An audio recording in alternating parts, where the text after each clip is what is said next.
My name is Thea Anders, and I'm 29 years old.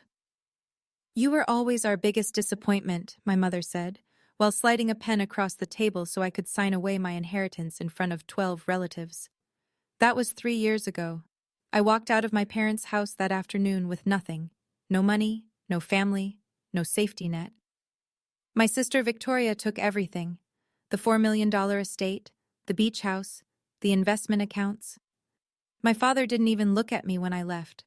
What none of them knew, not my mother, not my father, not my perfect sister, was what a single phone call between two lawyers would uncover 3 years later. And when my father finally heard the number, he said the same two words over and over, like a man who just watched his whole world tilt sideways. Before I go on, please take a moment to like and subscribe, but only if you genuinely connect with this story. Drop your location and local time in the comments. I'd love to know where you're listening from. Now, let me take you back to a Sunday afternoon in March, the day my family sat me down and erased me. The phone call comes on a Wednesday night. I'm sitting cross-legged on the floor of my studio apartment in New Haven, surrounded by fabric samples and floor plans for a client's living room renovation. My first real solo project. $800. I'm proud of it. My mother's name lights up the screen. Family meeting, this Sunday. Don't be late. No explanation, no warmth, just instructions. I almost don't go. Something in her tone feels off, sharper than usual, more rehearsed. But it's family. And despite everything, I still show up when they call. That's always been my problem. Sunday morning, I drive 3 hours from New Haven to Fairfield County. The March rain hasn't let up in days, and the windshield wipers beat a rhythm I can't shake.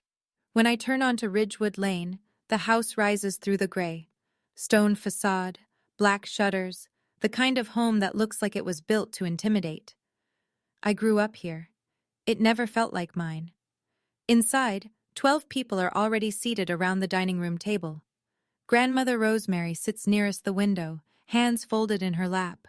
Uncle Robert is beside her, jaw tight. Aunt Janet, 3 cousins, everyone dressed like they're attending something formal. At the head of the table sits Mr. Whitfield, my parents' estate attorney. Silver-haired, reading glasses on a chain, a thick leather folder open in front of him. My father, Richard, stands behind his chair, arms crossed. He doesn't greet me. My mother, Patricia, gestures to an empty seat at the far end, the only one left. And there, at my father's right hand, sits Victoria, my older sister. Pressed blazer, pearl earrings. She doesn't look at me either, but her posture says everything. She already knows what's coming. On the table in front of my empty chair, I see a single document. My name is printed at the top. I can't read the rest before my father clears his throat. Sit down, Thea. This won't take long. I sit. The chair is cold. My father doesn't waste time. He nods at Mr. Whitfield, who opens the leather folder and begins reading in that flat, legal tone that strips everything of emotion. The estate, all of it, is being transferred to Victoria Ann Anders. The house on Ridgewood Lane, the beach cottage in Mystic, the investment accounts, the trust fund established by my grandfather. Total estimated value, $4 million. Every penny, every wall, every memory that was supposed to be shared. Victoria's name appears on every line. Mine appears on none. I look at my father. And me? He doesn't answer. He adjusts his cufflink and stares at a point just past my shoulder. My mother fills the silence. She's been waiting for it. You were always our biggest disappointment. She says it the way someone reads a grocery list. Calm, final. We're not going to pretend anymore. The room doesn't move. Grandmother Rosemary looks down at her hands. Uncle Robert shifts in his seat but says nothing. Aunt Janet studies the table. My cousins avoid my eyes like I've already stopped existing. Victoria sits perfectly still. She doesn't speak. But I catch it. The smallest tug at the corner of her mouth. Not quite a smile. Close enough. Mr. Whitfield clears his throat. He slides the document closer to me. A relinquishment of inheritance rights. Pre-drafted. Tabs already marking where to sign. We'll need your signature to finalize. I look at the pen. I look at my mother. Her chin is lifted. She's daring me to make a scene. I pick up the pen. My hand is steady. That surprises even me. I heard you, Mom, I sign. I stand before the ink is dry. Nobody stops me. Nobody says, wait. Nobody says, are you okay? The room exhales as I push back from the table, not with relief, but with the collective understanding that the uncomfortable part is over. For them. I walk through the hallway toward the front door. My footsteps echo on the hardwood. To my left, the gallery wall. I've passed it 1,000 times. 3 framed photographs. Victoria's law school graduation. Her accepting the Dean's Award. Her standing between Mom and Dad on a balcony in Rome. Silver frames, perfectly spaced. There are no photographs of me. I open the front door. The rain hasn't stopped. My phone buzzes before I reach my car. A text from Victoria. No hard feelings, right? It's just business. I stare at it for 10 seconds. Then I delete it. The drive back to New Haven takes 3 hours. I make it 20 minutes before I pull over. I park on the shoulder of I-95, turn off the engine, and sit there. Cars blur past. The rain hammers the roof. I don't cry. I don't scream. I just sit with it. The weight of being subtracted from your own family like a line item on a spreadsheet. 40 minutes. Then I start the car again. When I get home, my apartment is exactly as I left it. Fabric samples on the floor, the client's floor plan pinned to the wall, a bowl of cereal on the counter from breakfast. I check my bank account. $3,200. No family, no connections, no one coming to help. I sit on the kitchen floor that night and make a list. Not of what I lost, of what I still have. It's a short list, but it's mine. The first client cancels on a Tuesday. Hi, Thea. We've decided to go in a different direction. Best of luck. No explanation. I send a polite reply and move on. These things happen. The second cancellation comes 4 days later. This one stings more. It was a full kitchen renovation. 3 weeks of planning. Measurements already taken. The homeowner calls instead of emailing. We heard you're going through some personal issues, she says carefully. We just think it's better to work with someone more stable right now. I ask who told her that. She hesitates. I'd rather not say. Something cold settles in my stomach. 2 cancellations in 1 week, both using language that sounds coached, both pulling away for reasons that have nothing to do with my work. I take on smaller jobs. A living room refresh for a rental unit, $800. A color consultation for a couple in West Haven, $200. I eat cereal for dinner 3 nights a week. Not because I'm romantic about struggle, because cereal is $3.49 a box. Rock bottom isn't dramatic, it's quiet. It's splitting a box of pasta into 3 meals and calling it budgeting. In week 3, I try the only family lifeline I have left. Uncle Robert, my father's younger brother. He's always been gentler than Dad. He once told me my eye for color reminded him of Grandmother Rosemary. Thea, I love you, he says on the phone. But don't pull me into the middle of this. He hangs up, and I understand, there is no middle. There's the Anders family, and there's me. 2 separate countries now. That evening, an email arrives from an address I don't recognize. Someone requesting a design consultation for a penthouse in Hartford. Budget? Significant. I almost delete it. It feels too good to be real. I don't delete it. The truth finds me in a coffee shop on Chapel Street. It's a Saturday morning, about 6 weeks after the meeting. I'm reviewing sketches for a bathroom remodel, the only project I have left, when a woman approaches my table. Claire Dutton, former client. I'd redesigned her home office the previous fall. Thea, I thought that was you. She sits down without asking. Her face is strange, half guilt, half curiosity. I have to ask you something. Are you still doing design work? Of course. Why? She stirs her coffee slowly. Because your sister told me you weren't. The words land like a slap.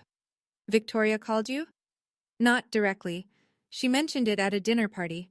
Said you'd stepped back from the business. That you were going through a rough time. Claire pauses.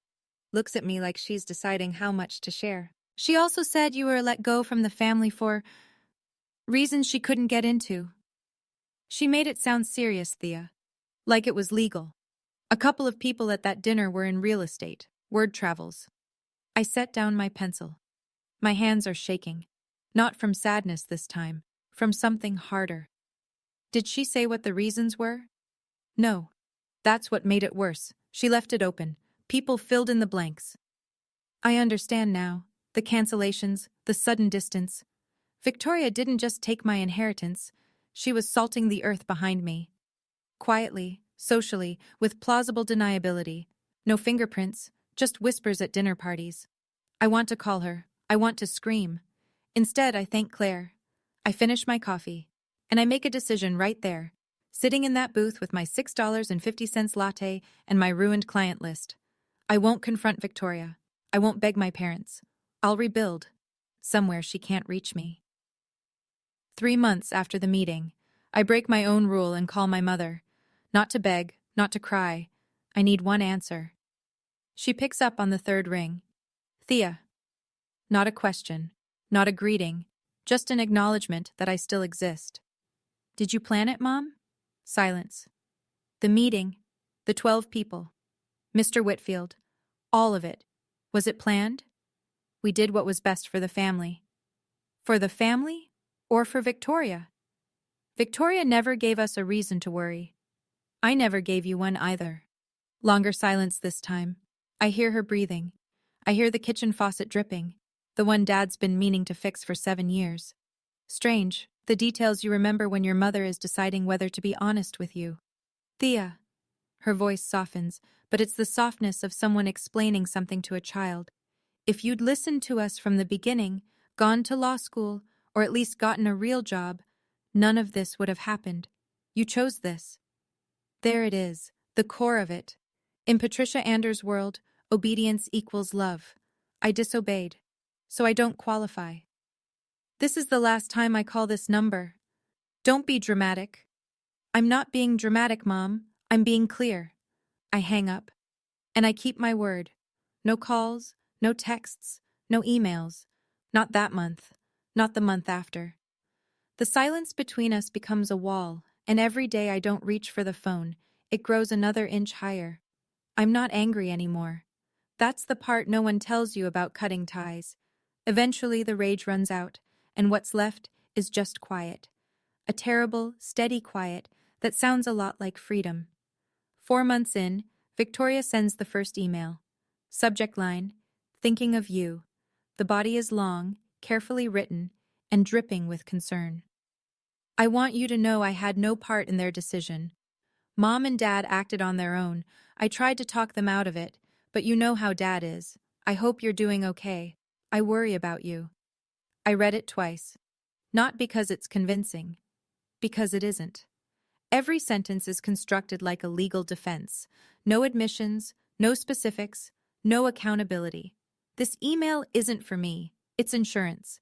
If things ever blow up, Victoria can point to it and say, "See? I reached out. I was the caring sister." I don't respond. 2 weeks later, a second email. Shorter, more direct. I heard you're struggling financially. If you need help, I'm here. You don't have to do this alone. Just ask. Just ask. The 2 most loaded words in the English language when they come from someone who's standing on your neck. I read this one once. Then I closed the laptop. But something makes me stop. A small instinct. The kind that lives in the back of your brain where survival decisions are made. I open the laptop again. I create a new folder in my inbox. I label it simply V. I drag both emails into it. I don't know what I'll do with them. I don't even know if they matter. But my gut tells me to keep a record. Victoria is meticulous.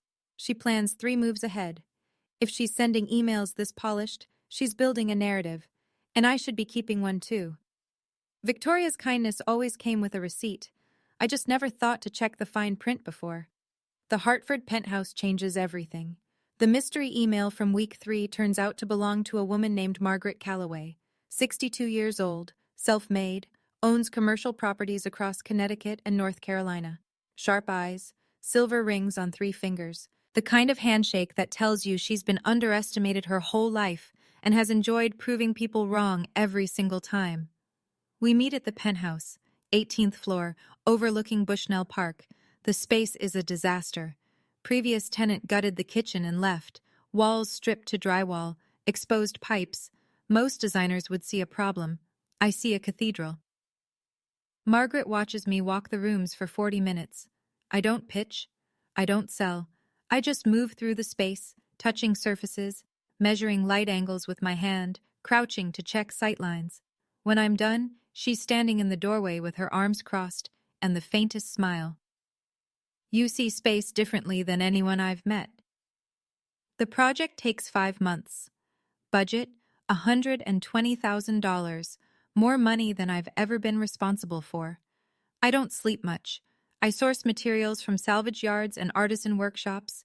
Every choice is deliberate. Every corner tells a story. When it's finished, Margaret walks through the completed penthouse and doesn't say a word for a long time. Then she turns to me. I have 3 colleagues who need someone exactly like you. Within 2 months, I have 4 active projects, real ones, not $800 living room refreshes, full residential redesigns with clients who found me through Margaret's name. Over dinner one evening, Margaret mentioned something that barely registers at the time, but later, much later, it will matter enormously. I'm looking into boutique hospitality. If you ever want to invest your time, not money, I'd like to talk. I don't invest in people who need saving, she tells me. I invest in people who just need a door. 8 months after the family meeting, I leave Connecticut. Margaret's boutique hotel project is in Asheville, North Carolina, a city built into the Blue Ridge Mountains, full of artists and hikers and people who chose a different kind of life. It feels like the right place to stop running and start building. I pack my car, a 12-year-old Honda Civic with a dent in the passenger door, and drive south. Everything I own fits in the trunk and back seat. Fabric samples, a box of books, 3 houseplants I refuse to leave behind. In Asheville, I rent a 1-bedroom apartment above a pottery studio. The floors creak. The water pressure is a suggestion. It's perfect. I file the paperwork for an LLC. I choose the name carefully. Alder Interiors. No Anders anywhere. A clean start needs a clean name. Margaret and I formalize our arrangement. She invests $150,000 into Alder Interiors. Not charity, a business agreement with terms, margins, and milestones. I handle design. She connects me with property owners looking to renovate commercial spaces. Profits split by percentage.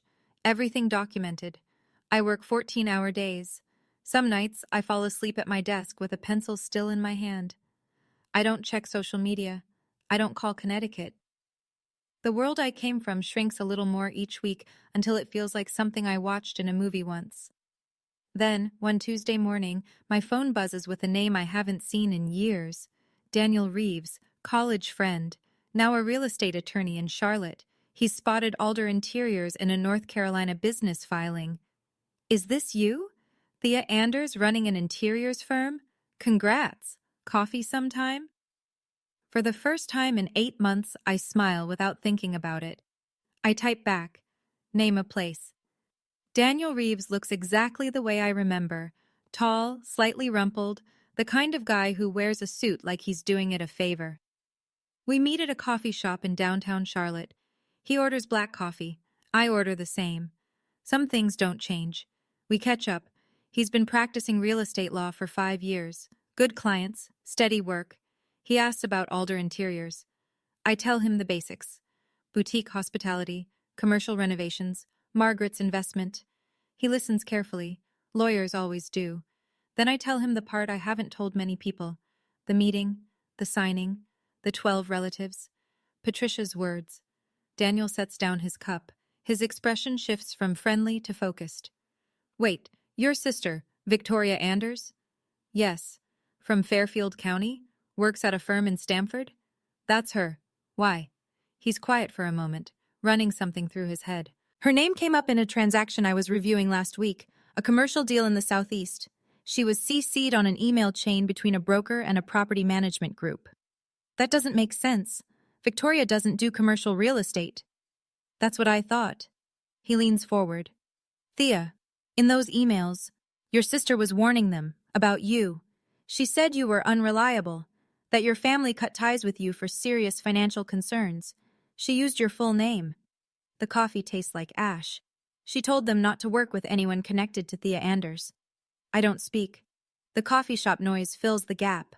Espresso machine, laughter, someone's playlist bleeding through cheap speakers. Daniel watches me carefully. Don't do anything yet, he says. Let me look into it. But Thea, if this is what I think it is, your sister wasn't just favored. She was actively working against you. I nod. My hands are flat on the table, steady. But under the surface, something is shifting. I need to pause the story here for a second, because this is the moment where everything splits.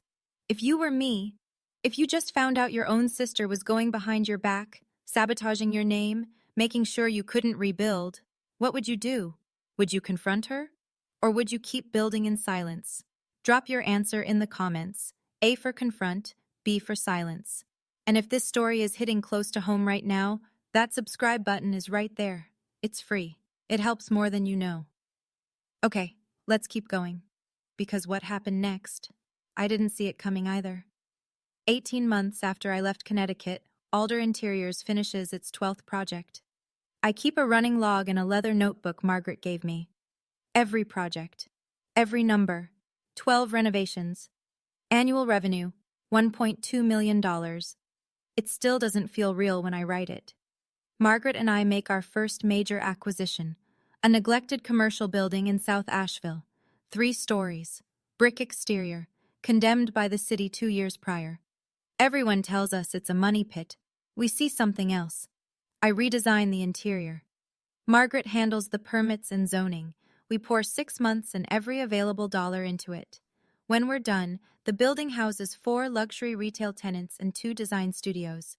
Net profit after renovation, $340,000. My name starts appearing in regional design magazines, a feature in Asheville Home and Design, a mention in a Charlotte real estate newsletter. Small recognitions, but they mean everything to someone who was told she'd never amount to anything. I hire 3 employees, a project manager, an assistant designer, a bookkeeper who keeps me honest. We work out of a converted warehouse space that smells like sawdust and fresh paint. I still drive the Honda Civic. Still live in the 1-bedroom above the pottery studio. Still eat lunch at my desk. The money grows, but my life stays small. On purpose. Then one evening, over Thai food in Margaret's kitchen, she says something that makes my chopsticks stop mid-air. There's a parcel of land in Westport, Connecticut. Just came on the market. It's adjacent to some residential estates in the Fairfield County area. She watches my face. I know what she's telling me. Westport borders my parents' neighborhood. I don't flinch. Send me the listing. 3 years after the day I signed those papers, I walk into the Connecticut Real Estate Association's annual charity gala at the Hartford Marriott. I almost didn't come. When Margaret mentioned it, 200 guests, black tie, every name in Connecticut real estate, my first instinct was to say no. I'm not ready to stand in a room full of people who might know my family, who might have heard Victoria's version of my story, but Margaret doesn't let me hide. You're my business partner, Thea. You belong in that room. So here I am. Black dress. Simple, no jewelry, hair straight and clean.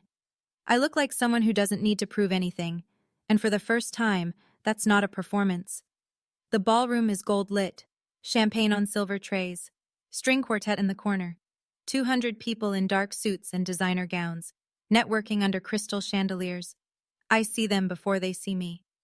My father stands near the bar, speaking with Mr. Whitfield, the same attorney who slid that document toward me 3 years ago. My mother sits at a round table with Aunt Janet, her back straight, her pearls catching the light, and Victoria. She's across the room, mid-conversation with a group of men in expensive ties, laughing, gesturing, in her element. My chest tightens. 3 years of silence, and my body still reacts to them like a warning system. Margaret places a hand on my arm. Breathe. I breathe. Then Patricia turns her head. Our eyes meet across 60 feet of polished floor. Her champagne glass stops halfway to her lips. Victoria notices her mother's expression, follows her gaze, finds me. For 1 full second, nobody moves. Then Margaret walks straight toward the Anders table, and I walk with her. Margaret extends her hand to Mr. Whitfield like they're old colleagues. They probably are. Gerald, good to see you. She turns smoothly, one arm gesturing toward me. Have you met my business partner, Thea Anders, the creative force behind Alder Interiors? She says it at full volume. Not aggressive, not pointed, just the natural tone of a woman introducing someone she's proud of. Half the surrounding tables hear it. Richard turns slowly. His face cycles through recognition, confusion, and something I can't name. He stares at me like I'm a ghost who walked in through the wrong door. Patricia recovers first. She always does. Thea! Her smile appears like a light switch. Instant, practiced, camera ready. What a surprise! We've been so worried about you. She reaches for my hand. I let her take it. One squeeze. Then I pull back. I appreciate that, Mom. I've been well. Victoria appears at the table's edge. She's watching me the way a chess player watches an unexpected move. We heard you were doing some decorating work? She tilts her head, a small, patronizing smile. That's sweet. The word sweet lands exactly as she intends it. Dismissive, minimizing. But Margaret heard it. She turns to Victoria with the calm authority of a woman who has eaten people like this for breakfast for 40 years. Decorating? Alder Interiors manages a $6 million commercial portfolio. I'd hardly call that decorating. The table goes silent. A man seated beside Mr. Whitfield lowers his scotch. Two women behind us stop their conversation. Victoria's smile doesn't disappear. It freezes. A colleague of Victoria's, a real estate lawyer I don't recognize, leans over. Alder Interiors? She owns that? We just contracted them for our Stamford project. Victoria's face goes white. I stand perfectly still. I didn't come here to prove anything. I came because I was invited. And right now, that's enough. 1 week after the gala, the phone call happens. I'm not there for it. Daniel tells me afterward, sitting across from me at his office in Charlotte, a legal pad covered in notes between us. Here's what happened. The Westport property, the parcel Margaret and I are purchasing, sits adjacent to the Anders family estate. Standard procedure requires a boundary survey and title verification. Daniel, as my attorney, reaches out to the attorney of record for the neighboring property. That attorney is Gerald Whitfield. Daniel makes the call. Professional, routine. He identifies the purchasing entity. Alder Interiors, LLC. Owner and principal, Thea Anders. Silence on the line. Not a polite pause. A long, airless nothing. Thea Anders? Whitfield's voice changes register. The same Thea Anders from the inheritance file? That's correct. Another silence. Daniel says he can hear Whitfield shifting papers on his desk. I'll need to verify financials on the buyer's side for the boundary agreement. Standard compliance. Of course, Daniel says. I'll send a summary. Alder Interiors' total portfolio valuation, including real property and business assets. Approximately $9.4 million. Daniel tells me the silence lasted 15 seconds. 15 seconds. He knows, because he counted. Then Whitfield said, very quietly, I'll need to contact my client. That was it. No commentary, no questions, just the sound of a man recalibrating everything he thought he knew about a family he's served for 20 years. Daniel sets down his pen and looks at me across the table. He didn't say a word for about 15 seconds, Thea. That's a long time for a lawyer. I nod. My hands are in my lap. My pulse is steady. But somewhere deep inside my chest, behind the calm and the professionalism and the 3 years of silence, something exhales. Gerald Whitfield calls Richard Anders that same afternoon. I learn the details later, through Daniel, through documents, through the version that eventually filters back to me whether I want it or not. But here's what happened in the study of the Ridgewood Lane house, behind a closed mahogany door, on an ordinary Tuesday. Whitfield lays it out simply. A property transaction, adjacent parcel, buyer, Alder Interiors, owned and operated by Thea Anders. Net valuation of combined assets, approximately $9.4 million. Richard says nothing for a long time. Then, that's impossible. Whitfield repeats the number, confirms the documentation, notes that no Anders family funds appear anywhere in the company's capital structure. She built that? Alone? According to every filing I've reviewed, yes. That's impossible. Richard says it again, softer this time, like the word is the only thing he can hold on to. That's Impossible. Patricia is in the room. She's been listening on speaker from the armchair by the window. Her face hasn't moved, but her hand grips the linen napkin on the side table so tightly her knuckles have gone white. In the living room, Victoria is on the phone with a friend. Her voice carries through the wall. Tight, urgent. What do you know about Alder Interiors, the company in North Carolina? Have you heard of it? Richard sets the phone down. He stares at the wall where 3 photographs of Victoria hang in silver frames. Then he looks at the bare space beside them, where a photograph of Thea has never been. I want to call her. Whitfield's reply is gentle but firm. Through attorneys, Richard. She has counsel now. This goes through proper channels. Richard nods slowly, and in that nod something breaks that won't go back together. His daughter has a lawyer, because of him. The emails surface that same week, and they change everything. Daniel is completing due diligence for the Westport purchase. Title searches, lien checks, transaction history for the surrounding parcels. Routine, boring. The kind of paperwork that makes law school graduates question their life choices. But buried in a chain of correspondence between a regional brokerage and a property management firm, Daniel finds something that is not routine at all. An email from Victoria Anders, sent 14 months earlier, addressed to a commercial broker named Paul Erickson. The subject line, heads up, confidential. The content, Victoria expressing concern about a woman named Thea Anders who may approach firms in the Southeast market. She describes me as financially irresponsible. Claims I was removed from the family due to serious trust issues. Advises Erickson to exercise caution with anyone associated with that name. There are 3 more emails in the chain. Different recipients, same language, same careful, devastating phrasing. Victoria never says anything overtly false. She implies. She suggests. She lets the reader fill in the worst version of the story. It's elegant, it's calculated, and in the state of Connecticut, it's called tortious interference with business relations. Daniel sends me the chain. I read it once, sitting at my desk in Asheville, with the mountain light coming through the window. I don't scream, I don't cry. I close the laptop and sit with it for a full hour. Then I open it again and call Daniel. Are these enough? More than enough. How long have you known? I found them 2 days ago. I wanted to verify before telling you. I nod, even though he can't see me. Keep them safe, I say. I'll decide when I'm ready. I'm not going to use them out of anger. I'm going to use them if she doesn't stop. Let me step out of the story for just a moment, because we've reached the turning point, and I want to hear from you. Thea has the evidence. She has the money. She has every legal right to take this to court. But here's the question. If you were her, would you sue your own sister? Or would you walk away and let your success speak for itself? A for sue. B for walk away.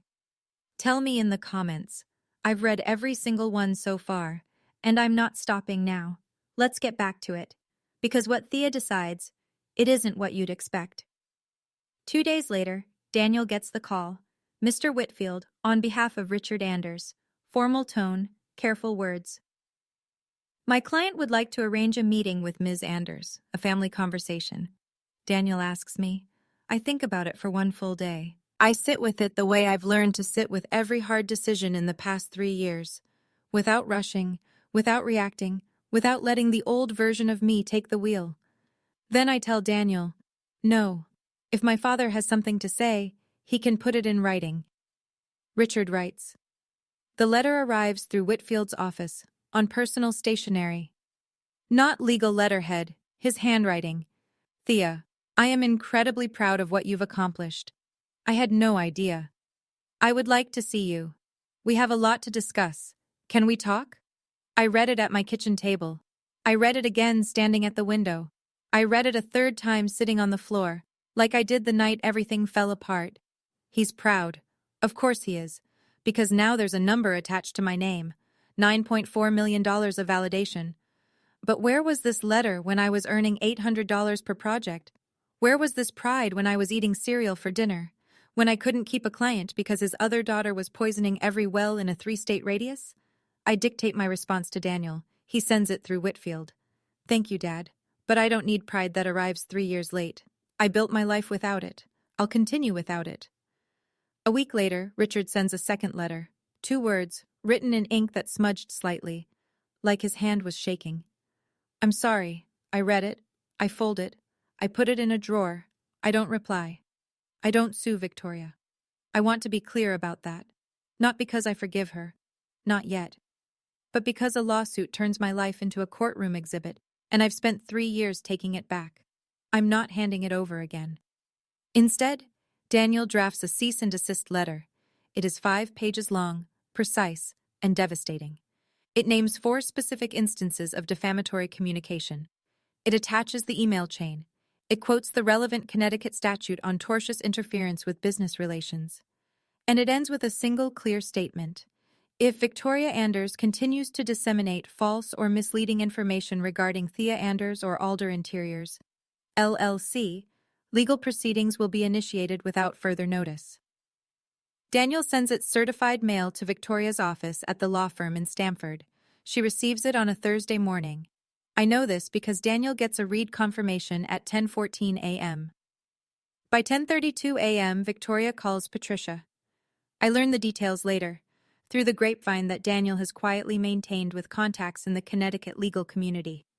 Word travels in small professional circles, especially when a lawyer gets served a cease and desist at her own firm. She has the emails.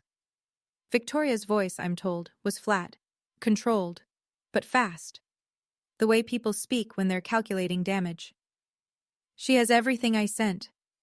What emails? Patricia asks. All of them. Everyone I sent to brokers, to property managers, about Thea. A long pause. We'll handle it. Patricia says this in the same tone she used 3 years ago at the dining room table. But it doesn't land the same way anymore. There's a crack in it now. That evening, Victoria calls my phone directly. First time in 3 years. I watch her name light up the screen. I decline the call. Not because I'm afraid. Because there's nothing left to say. The emails do what emails always do. They travel. I never leak them. I never post them. I never mention them to anyone outside of Daniel and Margaret. But the cease and desist arrives at Victoria's firm during business hours. A legal secretary processes the delivery. A managing partner reviews the cover sheet as part of standard risk protocol. Within a week, 2 senior associates at Victoria's firm know that she used professional channels to defame her own sister. Within 2 weeks, the managing partner has a quiet conversation with Victoria behind a closed door. She isn't fired, but she's reassigned, moved from client-facing commercial transactions to internal compliance review, a windowless office, no client lunches, no networking events. In the Connecticut legal community, the story spreads the way all professional gossip does. Not with fireworks, but with raised eyebrows and carefully worded references. Difficult family situation. Judgment issues. Not someone you want representing your interests. Victoria's reputation doesn't collapse overnight. It erodes slowly, permanently, slowly. I hear about it from Daniel, who hears about it from colleagues, who hear about it from other colleagues. I don't celebrate. There's nothing to celebrate about watching someone dismantle their own career with emails they chose to send. Then one afternoon, a number I haven't seen in 3 years appears on my phone. Uncle Robert. Thea. His voice is heavier than I remember. I owe you an apology. For what? For that day. The meeting. I should have said something. I should have stood up. I close my eyes. Thank you, Uncle Robert. That means more now than you know. He asks if he can visit sometime. I tell him Asheville is beautiful in spring. When we hang up, I sit for a long time. The emails expose themselves. I didn't have to. The house on Ridgewood Lane gets quieter. I hear fragments of what's happening through Uncle Robert, who starts calling me every other Sunday. He keeps it light. Weather, his dog, a funny story about Grandmother Rosemary. But sometimes, without meaning to, he lets details slip. Richard has stopped attending his weekly golf game. He sits in his study for hours. The bookshelves are lined with law journals he'll never open again. And somewhere on his desk, Robert saw it once, is a printout, a magazine article about Alder Interiors. My photograph is in the corner. Richard has read it so many times the paper is soft at the creases. Patricia holds the line. In public, she tells friends the same story she's been telling for 3 years. Thea was always the difficult one. Now that she has money, everyone wants to rewrite history. She says this at brunch, at book club, at the farmer's market on Saturday mornings. But Robert tells me that late at night, he's heard her through the bathroom door, crying. Not the performative kind, the kind that sounds like it comes from a place she won't admit exists during daylight. Richard sends a third letter. Handwritten, like the second. Longer this time. I'm not asking you to come back. I know I don't have that right anymore. I just want you to know. I was wrong. I see it now. I see you now. I know it's too late. I read it sitting on my porch in Asheville. The mountains are turning gold. The air smells like wood smoke and rain. I cry. For the first time in 3 years, I let myself cry. Not from pain, from the ache of getting something you once needed desperately, long after you've learned to live without it. I fold the letter. I put it in the drawer with the other one. I don't reply. Margaret tells me over dinner, on a Tuesday, like it's nothing. We're at her farmhouse outside Asheville. She's made roast chicken and opened a bottle of wine she's been saving for no particular occasion. The fire is low. Her cat is asleep on the armchair. I knew your father. I set down my fork. Not now, she says. 30 years ago, when I was starting my first company, Richard Anders was a young attorney in Fairfield County. Sharp, ambitious. He was one of my earliest legal advisors. I don't speak. He was good at his job, but he measured everything in numbers. Revenue, returns. If it couldn't be quantified, it didn't exist for him. She pauses. He told me once that I lacked vision, that boutique real estate would never scale. I ended the retainer that week. A year later, my company was outperforming every projection he'd made. She looks at me across the table with a steadiness that I've learned to trust more than anything. When you first contacted me about the Hartford penthouse, I didn't know who you were. I hired you because your portfolio was remarkable. I found out you were Richard's daughter later, when you told me about the meeting. And I decided I wasn't going to let history repeat itself. She turns her wineglass slowly. Not because I hate your father. I don't. But because I know what it feels like to be dismissed by someone who can't see past their own measuring stick. I sit with this for a long time. Margaret didn't rescue me. She recognized me. Recognized the look in my eyes that she'd once seen in her own mirror, 30 years ago, standing in a young lawyer's office being told she would never be enough. Thank you, I say. Don't thank me. Just keep building. 6 months after the gala, the Westport property closes. I don't build a house on it. I don't build anything for myself. Instead, I convert it into a shared creative workspace. Studios and meeting rooms for young designers, artists, and architects who are just starting out. People who need a door. The kind of space I wish had existed when I was sleeping on my kitchen floor with $3,200 to my name. I name it the Alder Collective. Margaret cuts the ribbon. The same week, Victoria sends her final email. I know I messed up. I know what I did was wrong. Can we talk? Please. This time, I reply. It takes me an hour to write 4 sentences. Victoria, I forgive you. I mean that. But forgiveness doesn't mean I want you back in my life. I wish you well. I press send, and something loosens in my chest that I didn't know was still tight. 2 days later, my phone rings. Patricia. I almost don't answer. But something tells me this conversation needs to happen. Not for her, but for me. One last time. You proved your point, she says. Now come home. I stand at the window of my apartment. The mountains are blue and endless. The pottery studio below is playing something soft on the radio. Mom, I didn't prove a point. I built a life, and this is my home now. Thea, I love you, but I can't go back to being someone you only value when the numbers are right. She's quiet. I hear her breathing, and I wonder if she's crying again, or if she's angry, or if she's simply sitting in the silence of a house that's too big for 2 people who pushed away the wrong daughter. I hang up. Gently. Home isn't a house your parents own. It's the one you chose for yourself. So that's my story. I don't tell it so you'll hate my family. They're people. Flawed, stubborn, sometimes cruel. But people. My father was raised to believe success looked one way, and he couldn't see it when it showed up wearing a different outfit. My mother believed love meant control, and when she lost control, she lost the language for love. My sister was terrified that if I succeeded, her entire identity would collapse, because it was built on being better than me. They were wrong, all of them. But they weren't strangers, they were my family. And that's what made it hurt the way it did. Here's what I learned, and I'm sharing it not as advice but as something I carry with me. You don't need permission from the people who gave up on you to start over. You just need one door. Sometimes you have to build that door yourself. Sometimes someone like Margaret holds it open for you. Either way, the door is yours. Setting boundaries with family isn't abandonment. It's not cruelty. It's the decision to stop bleeding for people who won't hand you a bandage. Today, Alder Interiors has 14 employees. Our portfolio is north of $10 million. Margaret is still my partner. Daniel is still my lawyer. And every morning, I wake up in a house I bought myself, in a city I chose, living a life I built from a kitchen floor and a list of what I still had. Richard still writes letters. I still read them.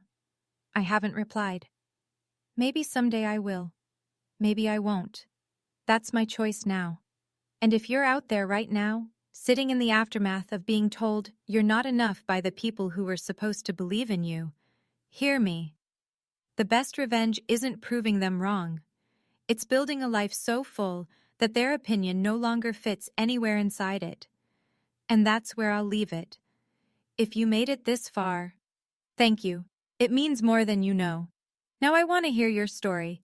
Have you ever had to walk away from family to save yourself? Or are you still deciding? Tell me in the comments. I read every single one. And if you want more stories like this, check the description. There's another one waiting for you right there. I'll see you in the next one.